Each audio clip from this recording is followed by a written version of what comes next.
Welcome to Awesome Postcards. Today I got some really cool cards to go over. Right down here's the agenda I put out every video. Down at the bottom is I have little chapters you can jump around. So if you don't want to see what's sold or you just want to go right to special topic, you can do that. But every Monday I try to put out one longer video and then I put out shorter videos throughout the week or when I do certain things. But these videos are just one long video. You can jump around, viewer comments. You always want to stick around for viewer comments because that's more ad-libbed, comes from the viewers. Same with the polls after the special topic of a certain postcard. But I dive into certain postcards that I pick topics. And if anybody wants to see one, they can always send me a message at contact@awesomepostcards.com for any postcards that I might not have done yet. But I have close to 250 videos out on the channel, different things that'll help you get going in postcards or keep going, or if you just want to review some of the cards you have. But today we're going to go through what sold. Sold 18 cards. I met my goal for 2024, 8. So we're going to go through those real quick and what sold. And during that part I talk about some of the cards I sold. It goes pretty quick. I don't want to get in too much detail and stuff. Everybody knows how to sell a postcard, but just to show you what's sold on a bigger store like this. And then the special topic is a favorite of mine, drugstore postcards. They're like bakeries and other things, but drugstores. If I find them in a box, mostly real photo postcards, but I also find a lot of linens, sometimes chromes, but linens and real photo postcards is what I target more. And they're good price, I'll put them in my stack, even if I have to pay up a little bit, because I know I can get a few extra dollars if they're a good card. So we're going to go over that in detail, see what sell-through rate is, the prices, and different things like that, and a little history on drugstores to set a foundation for you so when you go out and look for these, you know what to look for. And then I got one of the polls went out. When buying a lot of postcards, a big box of postcards like on eBay or whatever, do you count every card when you buy a lot just to see if that person did it right? Whatever. So we're going to get into that, how I do it, and maybe save a little bit of time for you. Didn't do it right. You have to count each card. Did you buy it right? We'll get into that. Then the viewer comments. There's a special comment in there from Biff today that I left in there and put up because it was all of 2023 as all the eBay hacks and stuff like that. I just want to go over that in detail because it doesn't make sense to me, and maybe someone can convince me how it should. So that's in the viewer comments. But let's go and get started on these what sold, then I'll get into special topics, the poll, and the viewer comments. So the first card that sold is and I had to print out a label for this one already before I did this, because a person was having a problem with a Rollo printer, and I needed to test it to see what I can help them. I think I helped them, but I think it's a little bit more of a problem than I can do remotely with them. But I had to do a test. So I already printed that label out, so I had to set it to the side so I don't pay for it again. I know which one it was. But this is a museum card of a experimental ship. They sell these in the museum, but this was in the boat club, and it's an open market. Even though they sell them there, I'll sell them here. But this is an experimental. You can see the submarine open so you can see it. So collectors like those things like that. That sold for $4.75. I don't want to lose this label. I don't want to pay another 64 cents. Then I sold a ship naval cover. And these are just basically envelopes that the ship post office would stamp. And this has different cachets. These are cachets or stamps. And this is the Seiyo Maru Japan. It's a Japan ship, and it has a cachet on the back too. I sell these for $4.75.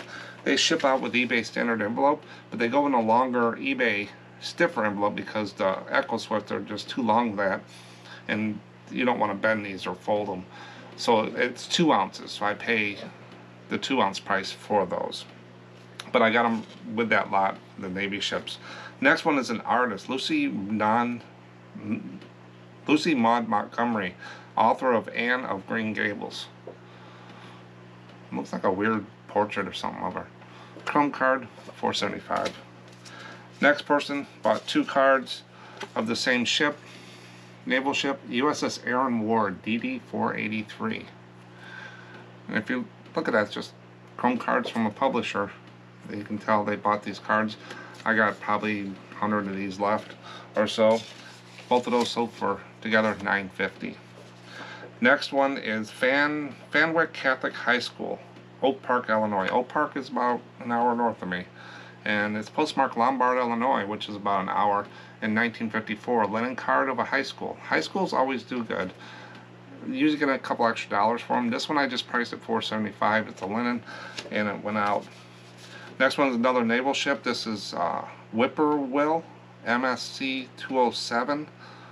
You can see the 207 right there. This is semi-gloss front, matte back, and the matte is usually on the back of postcards. So with the ink and stuff they write, if you try to write on gloss, they never dry and smear. So most of the time you'll find a matte back and like a semi-gloss front, and that's sold for $4.75. Same type of card, semi-gloss matte. This is the USS Utah BB31. Those numbers mean something to people. That's how they search on there. Now, they can have the same name but a different number, so be careful with the shipboats. $4.75. Another naval ship, Finland, USS Finland, ID 4543, older ship.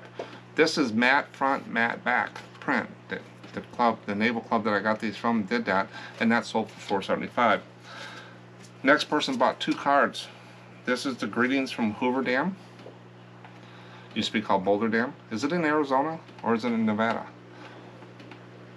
It's on both sides. And then Who's for Lunch? You'll see these Florida cards with the alligator coming up on the beach and different things like that. The exaggeration to a point, but that's a Florida card, tourist card.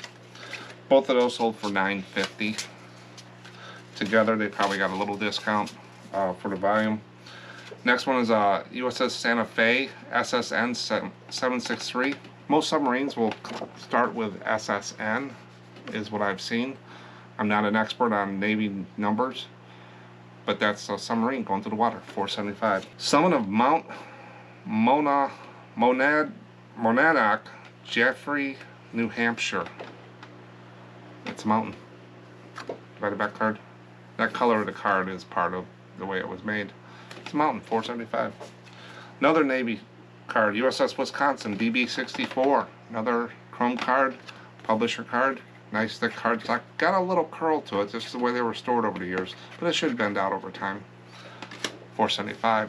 Naval ship cover, right here. This is Porterfield DD682, and it just has the stamp from the Navy ship. What they did is they would send a self-addressed stamped envelope inside an envelope to the ship, and then they would stamp it and mail it back to them, and that's how they got all these. And people collect those. $4.75. This one sold for $5.75, and this is Teaching and Administration at VPI Blacksburg, Virginia. It's a teaching and administration building. It looks like a college. This is a linen. Even though it looks like a white border, you can see the waffle texture in it. I don't know if you can see that, but I can see the waffle. I felt it. That's why I picked it up. But that's a linen card. $4.75. This is Gibraltar, a foreign card. Looks like British and American fleets, torpedo camper, a view of the ships in the harbor in Gibraltar. By the back, heavy cardstock. You can know that's there. $4.75. This is the Redfish Lakes Sawtooth National Forest. Just a view card. $4.75. And then Dry Docks, Norfolk Navy Yard, Norfolk, Virginia. These always do well, but they usually $4.75, $5.75. Linen card, Norfolk, Virginia. So that was 18 cards. So I met my goal. My goal for 2024 is 18 a day. I'm running a little low so far this year, but it should catch up. I'm at about 12, 13 cards. You never know this time of year. History shows me my graphs over the years. This is going into a lower part in February, then it'll pop back up March, April, May, then it'll die a little bit in the summer. But it usually stays up there, so I should be close to my target. So how did I do total? I did 101, all those cards were worth $101.04. I take $101.04 divided by 18, I get an average sale price, ASP, of $5.61. So that's still going up, not a lot, but it went up from over last year. A lot of people say, well, $80 a day is not much. You got to remember, I'm part-time, I'm retired, this is not my full income. Full-time resellers have a different pressure than I do. I don't look at it, I look at it a month, quarter, 6 month 9 months a year. But if I do $80 a day times 365 days a year, that'll give me $29,200 gross. I am way over $80 a day for sales this year. Not selling a number of cards, I'm selling some better cards. That's about $2,433 a month. Now, if you take 40% of that, 50%, whatever, I put about a little over $1,000 a month in my pocket, clear. And then after taxes and everything like that. So I'm not looking to break the bank here. If I can put $1,000 a month in my pocket average, that's $12,000 a year. That's a vacation, that's something else, a new scanner, some more fish stuff. It does all that for me. And so that's where I'm at. Postcards can be a good filler for other stores if you get into them. So when your clothes and toys go down, maybe your postcards stay even. It brings a little bit of cash flow coming in. And people ask me about cash flow. They get confused with cash flow. Basically, cash flow is you got to have more money coming in and going out. Or you can look at it another way. You make more money than you spend. That's a positive cash flow. Some months you're going to have negative cash flow, but you got to have cash coming in to pay the bills, and you got to make things happen. So cash flow and profit is two separate things. Profit is what's left over at the bottom. Cash flow is what's coming in you can use to invest in your business, pay your bills and stuff like that.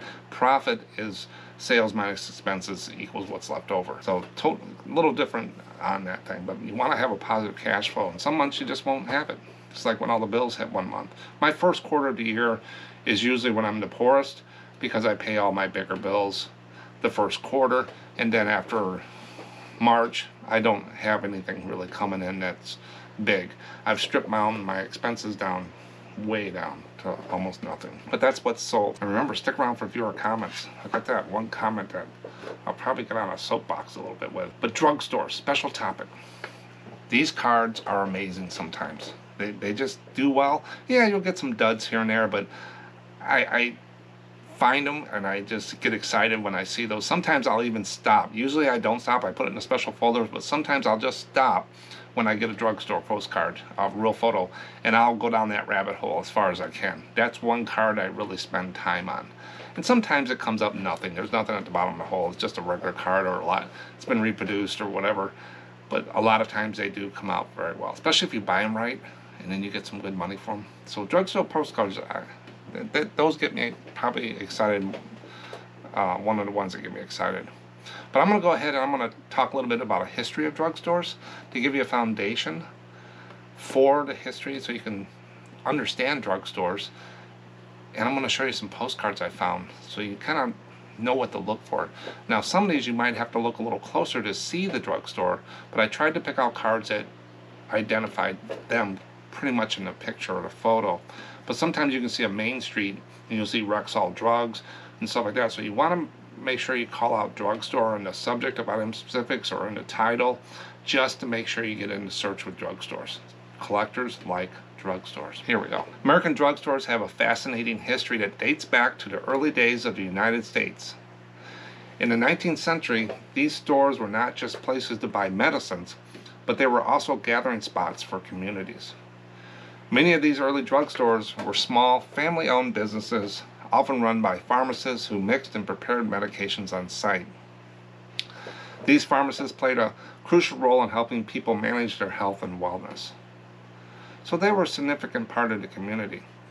One significant development in the history of American drugstores was the introduction of the soda fountain. If you are from America, USA, United States, you know soda fountains and stuff like that in the drugstores. That's iconic part of that. In the late 1800s, pharmacists began serving soda water, ice cream, and other beverages alongside medications. This turned drugstores into the popular hangout spots, especially for young people. It also marked the beginning of the modern drugstore's role as a one-stop shop for both health needs and refreshments. Over time, drugstores evolved into larger chains and expanded their offerings to include not only medicines and sodas, but also cosmetics, household items, and more. Today, drugstores continue to be essential parts of American communities, providing not only medications but also a wide range of products and services, from flu shots to greeting cards. Their history reflects the changing needs and desires of the American people, as these stores have adapted and grown to meet the evolving demands of society. The history of the American drugstore postcard dates to the late 19th century and earliest 20th centuries, when pharmacies played a central role in their communities. These charming postcards often featured colorful illustrations of drugstores, their storefronts adorned with vibrant signage and bustling with activity. They served as promotional tools, allowing pharmacists to showcase their services and even health advice. These postcards not only captured a snapshot of the era's pharmacy culture, but also provided a unique glimpse into the social and commercial history of American neighborhoods, making them nostalgic mementos and valuable historical artifacts today. Now, I found one fact I thought was pretty interesting. It's about drive-through pharmacies. The drive-through at a pharmacy. I know my daughter has 2 younger kids. I tell her I go in a lot because I get other stuff in the store. She goes, "Oh no, I don't bring them in. I go through the drive-through." So it's great for moms when they got kids in the car. They want to go in the store. I want this. I want that. I don't miss those days. Kind of I do, but she goes through the drive-through to get any kind of prescriptions and stuff for the kids. But drive-through pharmacy started in the U.S. One odd fact about American drugstores is that the concept of drive-through pharmacies, where you pick up your prescriptions without leaving your car, convenience, they're selling convenience, originated in the United States. The first drive-through pharmacy was opened in Florida in 1950s, revolutionizing the way people access their medications and setting a trend that since spread to many other countries. So we're a trend starter in the United States for the drive-throughs. Next time you go through the drive-through, think of that first one that started in the 1950s and how far we've come.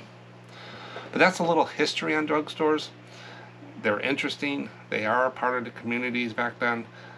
Soda fountains, all that stuff. Call it out in the pictures and titles and item specifics. But do they sell? As always, do they sell? This little chart here, let's see where they fall. 0 to 3% is low. I try not to get those, but I get them in lots a lot, or they come in bunches. They just don't sell for me, so a lot of times I'll lot them up, or I just put them in my flea market bucket, and I got people that take those and do different things with them. They're just not worth listing. Your average and high is where I work.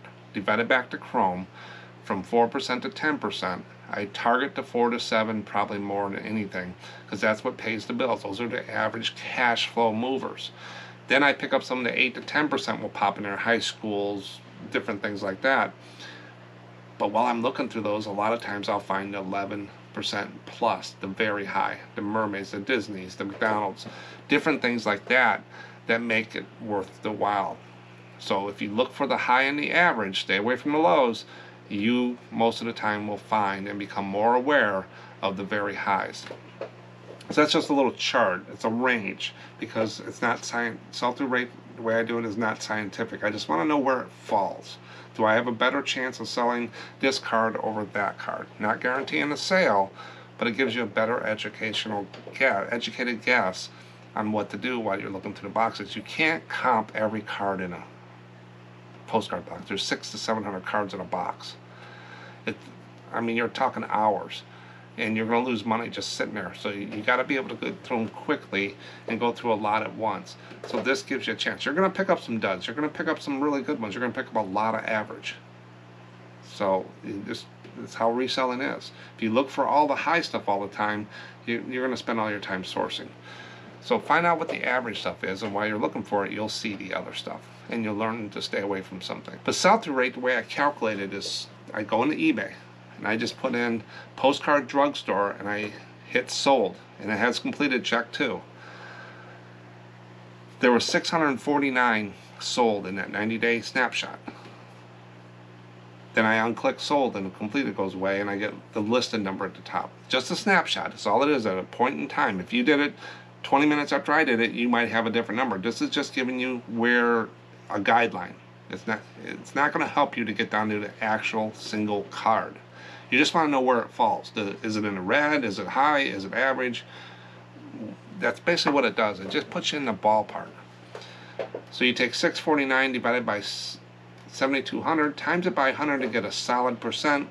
I round up or down 9. And that falls in the high. It's a little bit above average. And you're saying, well, you said drugstores are really good. Yes, they are. Some people don't know what to do with them. That you gotta use what you know also by educating yourself on sell-through rate and know there's a demand from drugstores. So I would say this is 9%, but it's really on the high end of high into the very high to me, and you're going to see that in a minute. But I wanted to bump it up to make sure that number is true, a little truer, so I bump it up against 4 other things that are apples for apples, orange for orange. I do it the same way. You can't go one and do it one way and do it another way. You're screwing your whole theme you're trying to do here. So I put postcard Walgreens, 45 sold, 507 listed, times 109%. So that falls right there. Drugstores is in the area. Postcard furniture store. I want to see what another store does. A furniture store is 9%. Who would have thought that? I don't know. Where did I come up with furniture? I just figured another store. I think I saw an advertisement, or I was doing this while I was watching TV and I seen the furniture. Let me try that. 9% for a furniture store?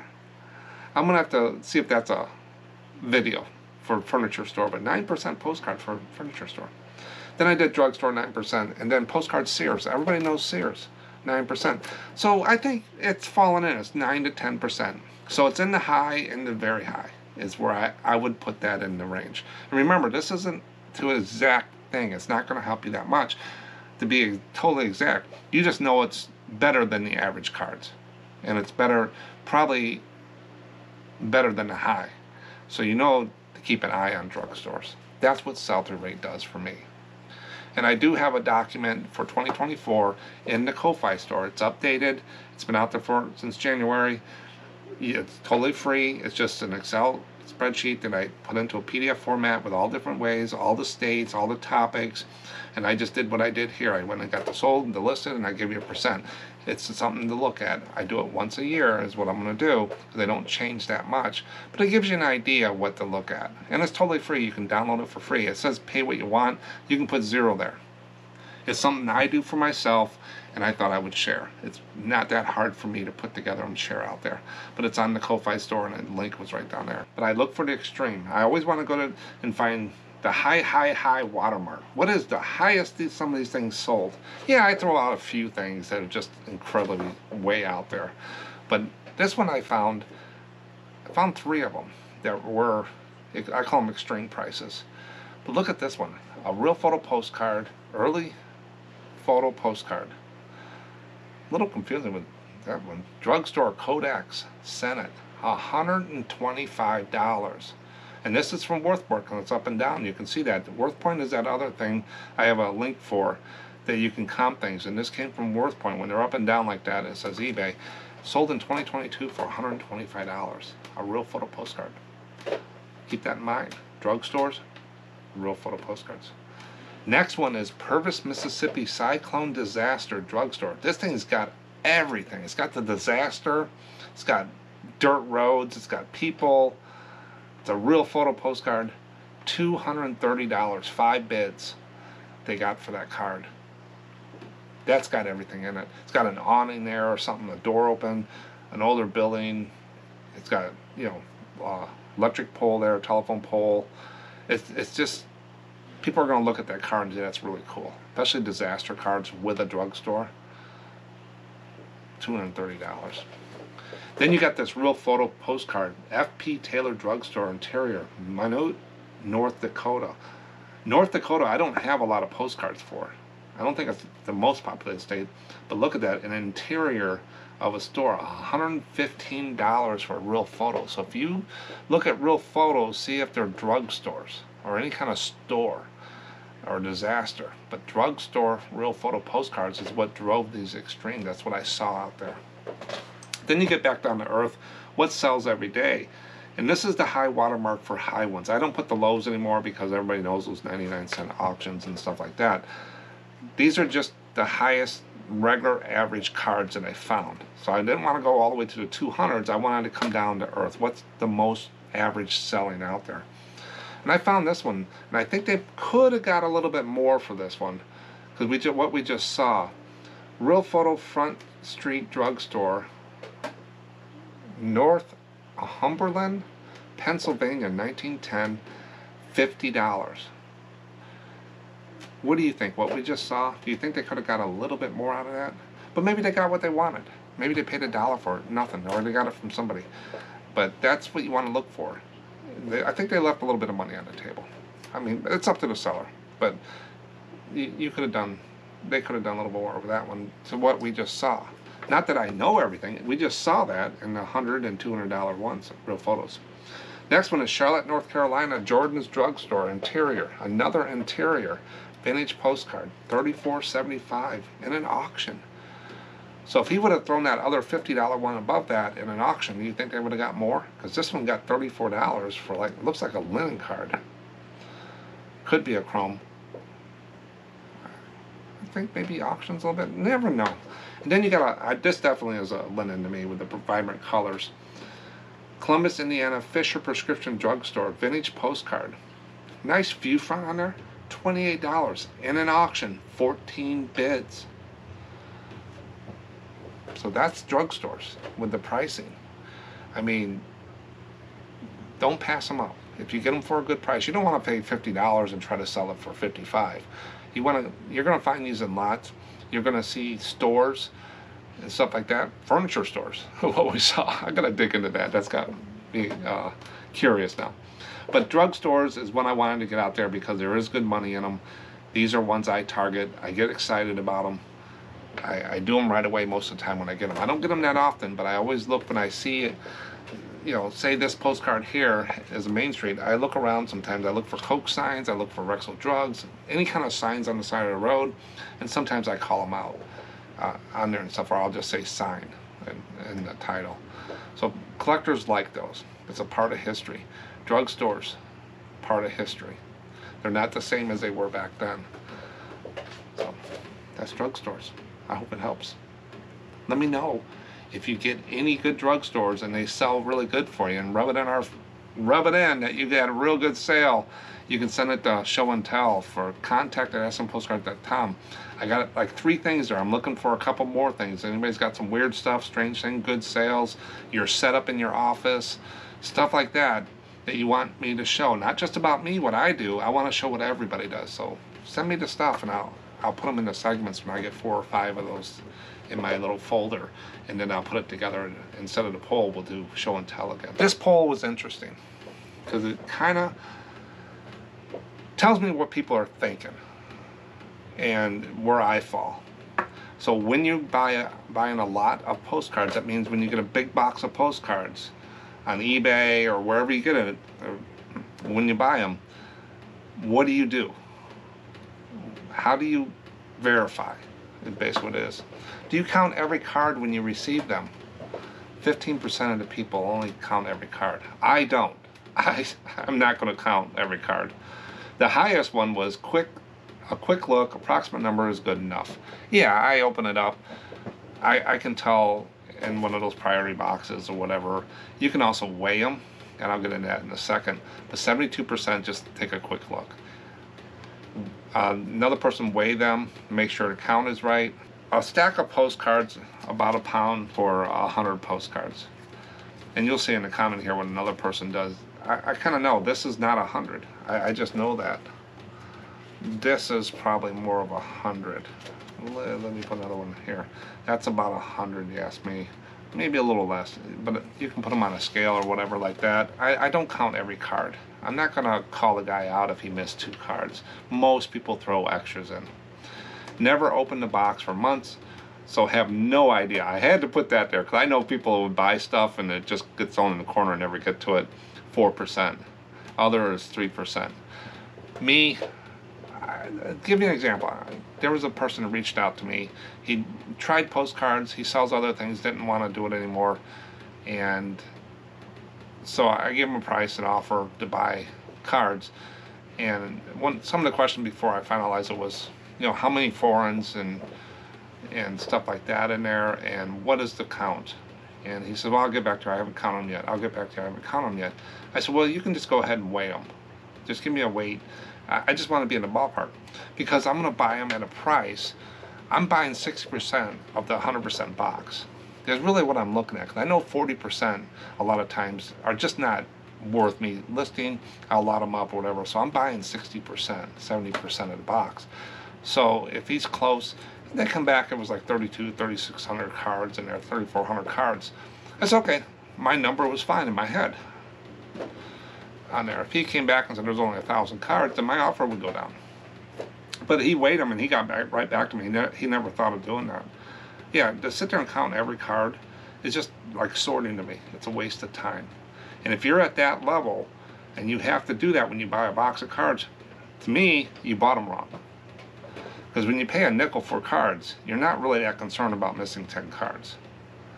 Stuff. Now, you want to open the boxes and make sure they don't smell like smoke, there's no water damage, and stuff like that when you buy online, if you haven't been able to see them. And if it is, I just close the box back up and I send them back. But I haven't had that often. But some of the people left some comments about it. Margaret says, I only bought large lots from Popeye, so I haven't had to worry about it. No, Popeye is always good. He always got some extras, and they're good cards. You can see them on Whatnot and stuff like that. And he's has a very good reputation. So if you're buying from Popeye, I wouldn't worry about it at all. The reputable people, when you buy from people have been doing it for a long time and know, and he backs his stuff up. If there's something wrong, just contact John and he'll take care of it. There's no problem questions with John. I agree 100%. I think everybody here would too. Thanks, Margaret.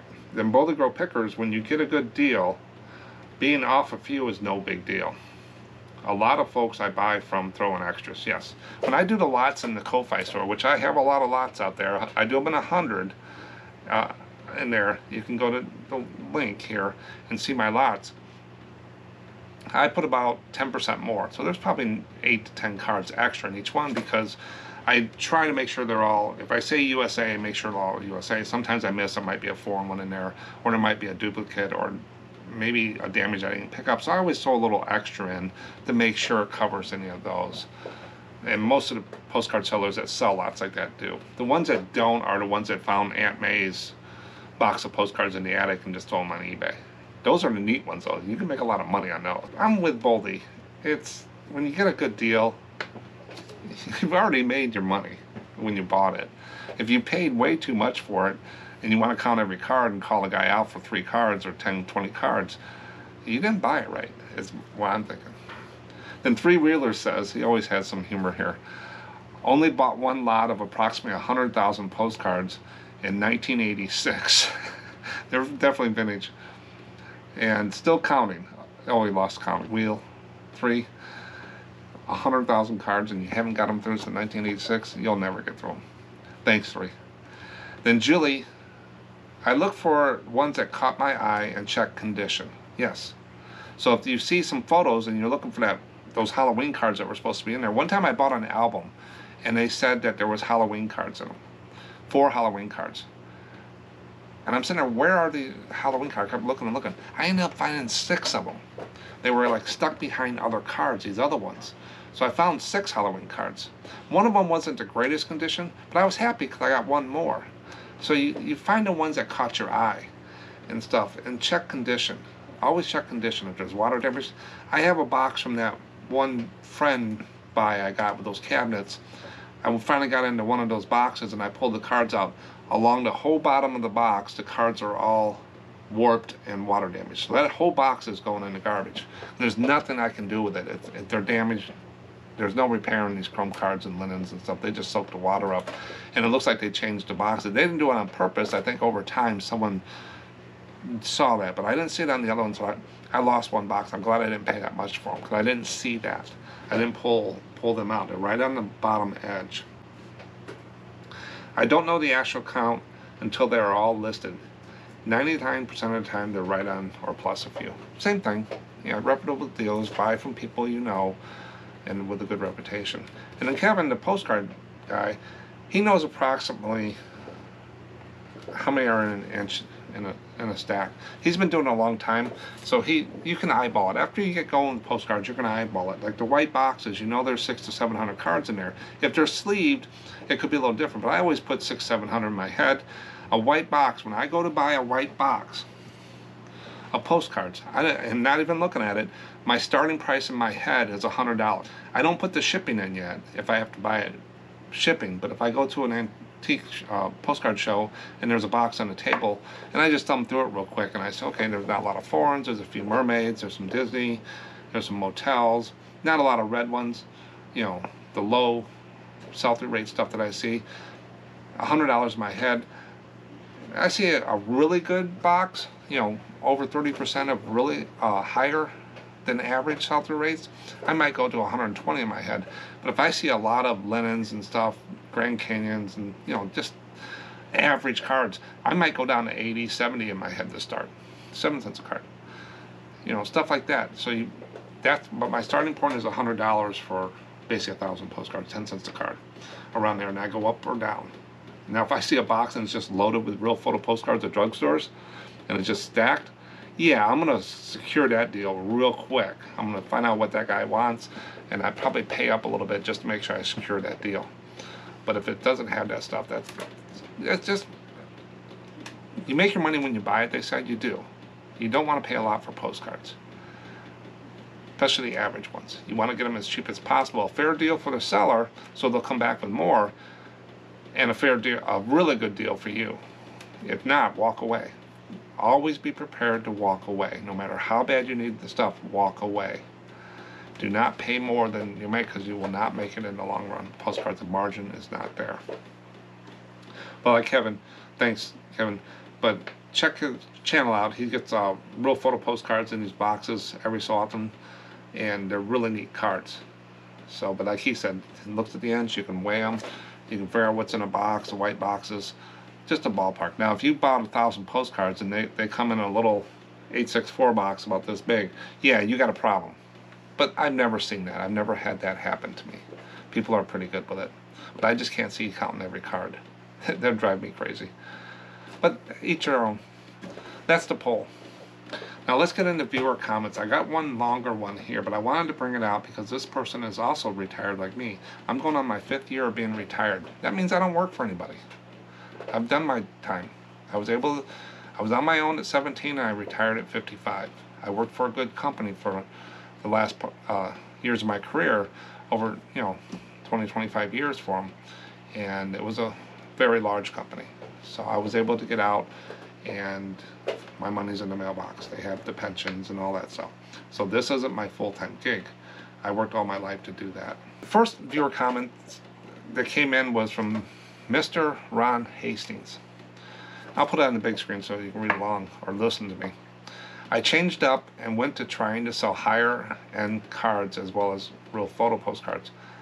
I posted my titles to try to hit buyer searches. I don't really care if I'm at the top of the first search page. People scroll all day, every day. I'm not here to corner the eBay postcard market. He has set his guidelines. This is the reason I put this here. This is what his game plan is. He's not looking to be the top person, the nirvana, the happy place. Most people keep reselling. They work day and night trying to hit that nirvana number. Nirvana means it's a number of happiness, no problems, no issues. You cannot manage a business not having a top number that you want to hit. He knows that he's not looking to be number one, the top biggest seller and stuff like that. And as he goes on here, he's not trying to corner the eBay postcard market. You will wear yourself out trying to do that. My business model is I'm retired and I enjoy holding history in my hand and researching the cards. I sell postcards simply to buy other postcards and to have the extra money for a tank of gas every now and then, and it truly is my hobby, not my job.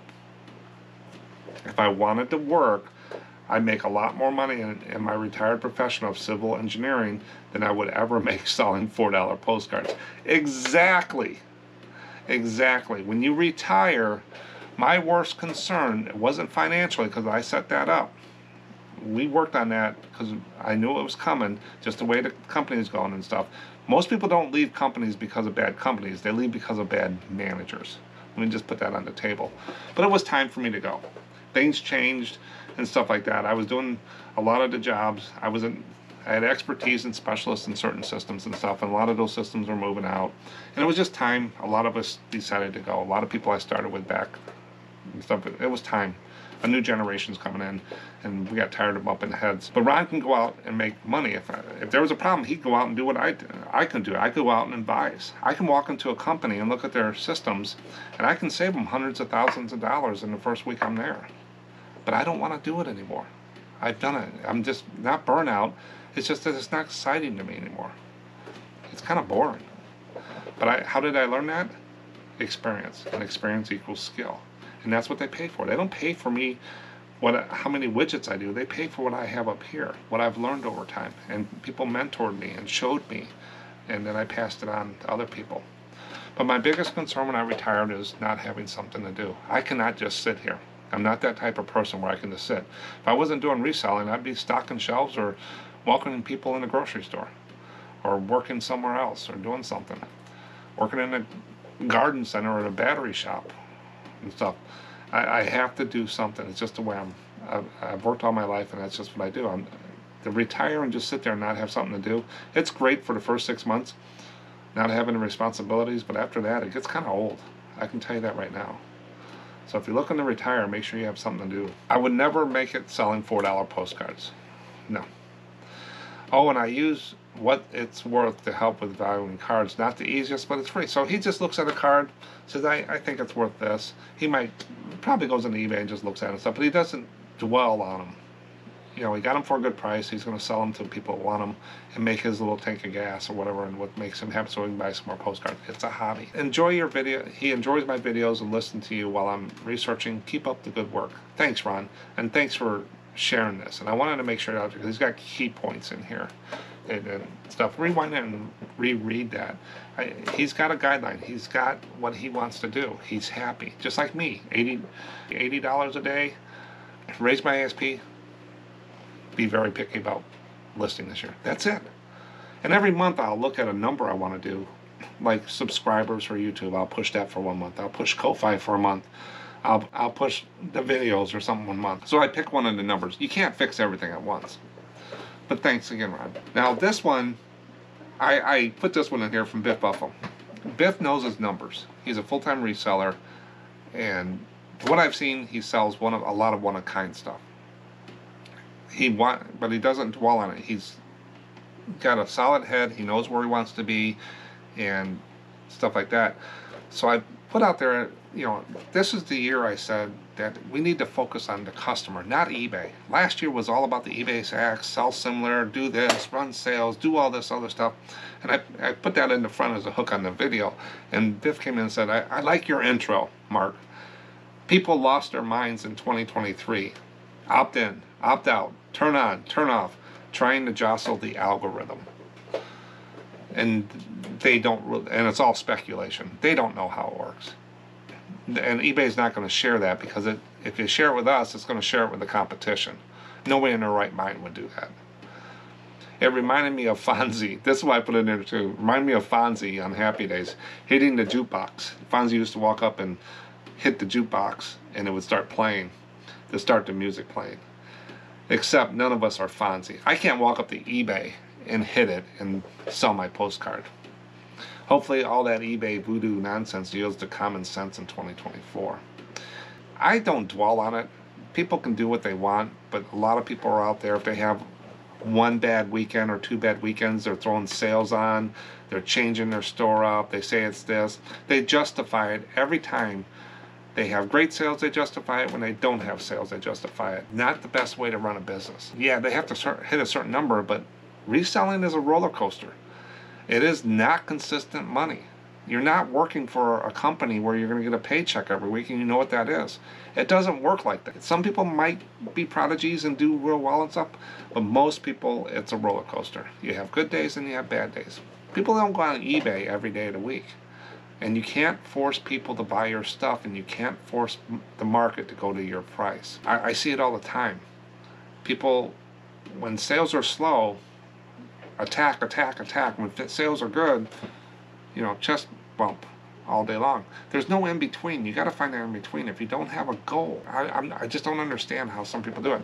And I try to convince myself that I should be doing some of these things, but I look at it and I said, no, I don't want to do this. I don't want to do best offer. I don't want to do self-similar.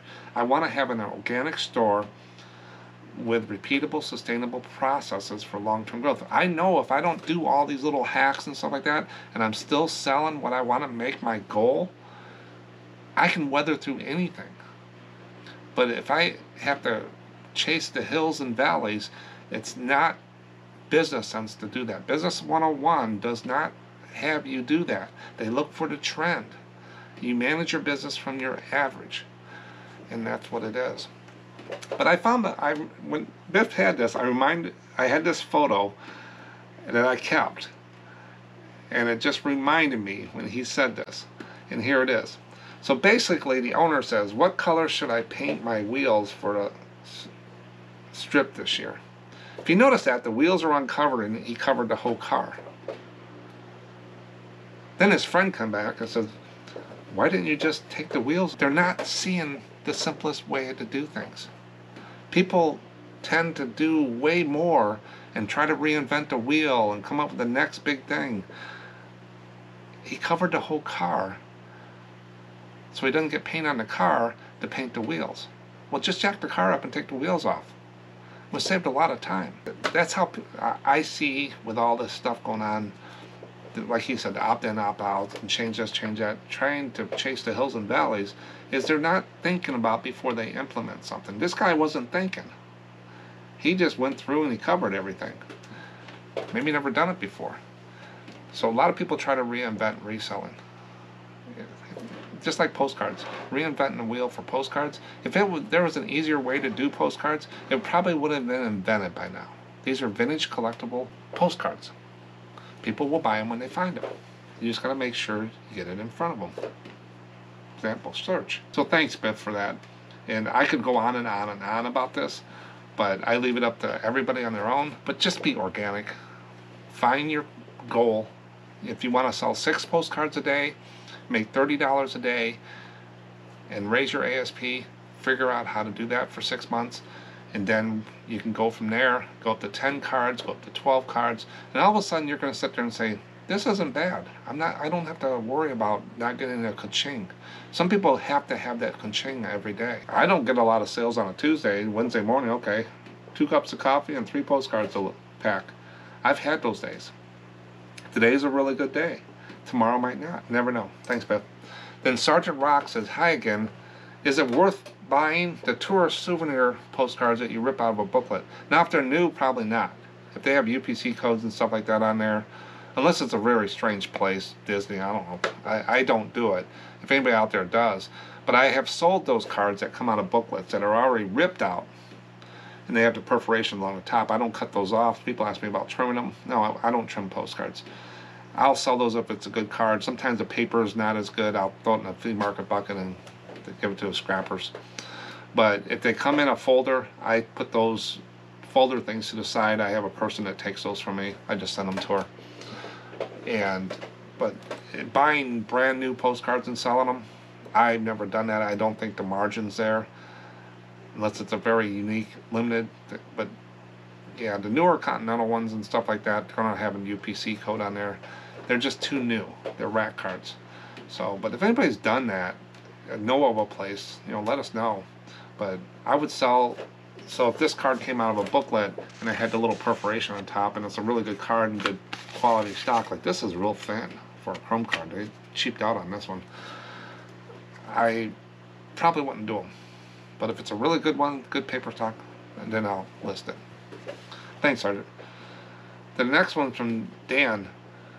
Thanks, Mark, for a great year and then wrap-up video. So I put polls out all year long, and at the last 2 years, at the end of the year, I go through each one of them, and I give I call them best practices, but it's basically responses.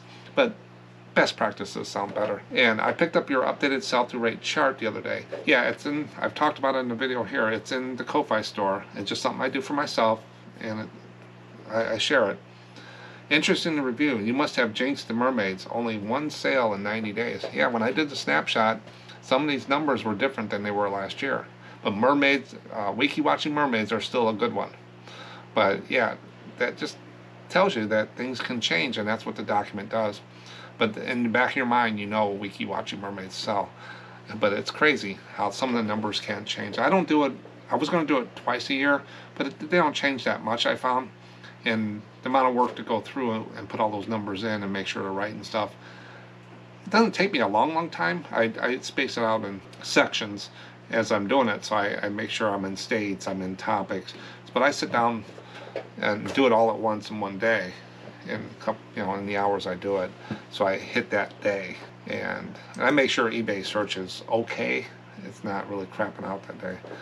But thanks everyone for commenting. Make sure you look at the drugstores, and if you get some really good ones, you want to share, just send them to contact@AspenPostcards.com and we'll talk about it, because I'd love to see what other people are doing with some of these cards.